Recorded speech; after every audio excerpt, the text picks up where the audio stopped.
میرے عزیز دوستو، قرآن مقدس کے جس آیت کریمہ کو میں نے تلاوت کا شرف حاصل کیا ہے، اللہ تبارک تعالیٰ اس مقدس آیت میں یہ حکم دیا کہ اے میرے بندو، اللہ سے ڈرو، اللہ کا خوف دل میں پیدا کرو، وَكُونُوا مَعَ الصَّادِقِينَ، اور میرے جو سچے بندے ہیں، جو سچے لوگ ہیں، جو پرہیزگار ہیں، جنہوں نے اپنے آپ کو میرے خوف، میرے ڈر اور میری محبت کے بھٹی میں اپنے آپ کو ڈال کر فنا کر دیا اور اپنی زندگی کو میری یاد میں گزارا۔ میرے عزیز دوستو، گزرا ہوا دن، جمعرات کا دن، وہ دن گزرا جس دن میں پورے بھارت کا روح، بھارت کی جان، بھارت کی شان، بالخصوص اہل ایمان کی آن بان شان، جہاں سے نبی کے دیوانوں کو کلمہ پڑھنے کا شرف حاصل ہوا، اس عظیم ہستی کا وہ دن تھا، عرس کا دن، جسے پوری دنیا اسلام عطائے رسول سلطان الہند، نائب رسول فی الہند سرکار خواجہ غریب نواز معین الدین چشتی کے نام سے یاد کرتی ہے، اور کروڑوں دیوانے میرے غریب نواز کے چوکھٹ پہ صبح و شام حاضری دیتے ہیں۔ بے شک، سبحان اللہ، حاضری دیتے ہیں۔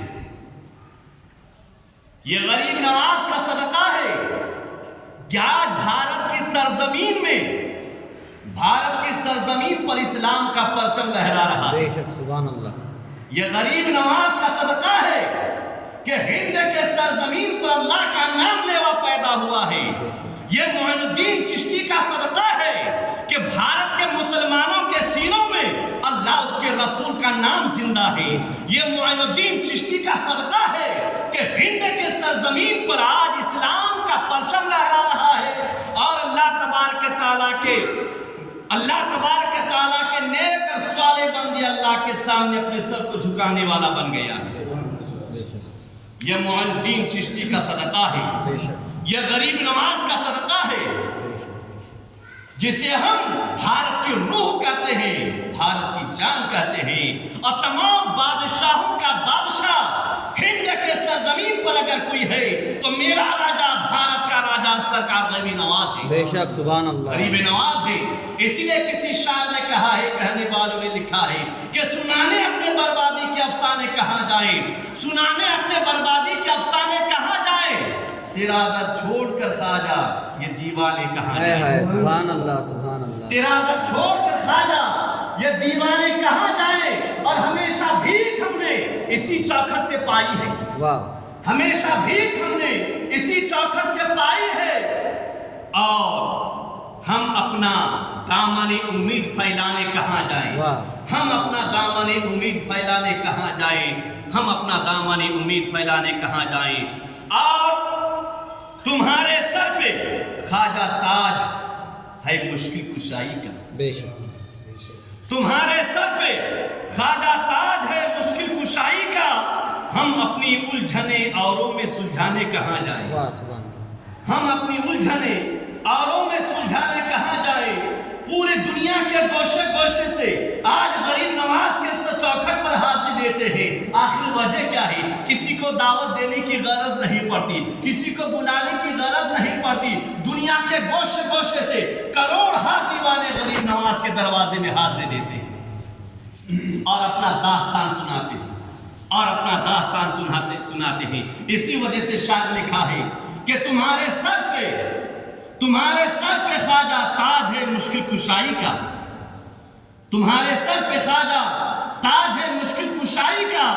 ہم اپنی الجھنے اوروں میں سلجھانے کہاں جائیں؟ ہم اپنی الجھنے اوروں میں سلجھانے کہاں جائیں؟ اور جبینوں پر نہ ہوتا نقش اگر اس آستانے کا، جبینوں پر اگر نہ ہوتا نقش اس آستانے کا، غلامان معین محشر میں پہچانے کہاں جاتے؟ غلامان معین محشر میں پہچانے کہاں جاتے؟ اللہ والے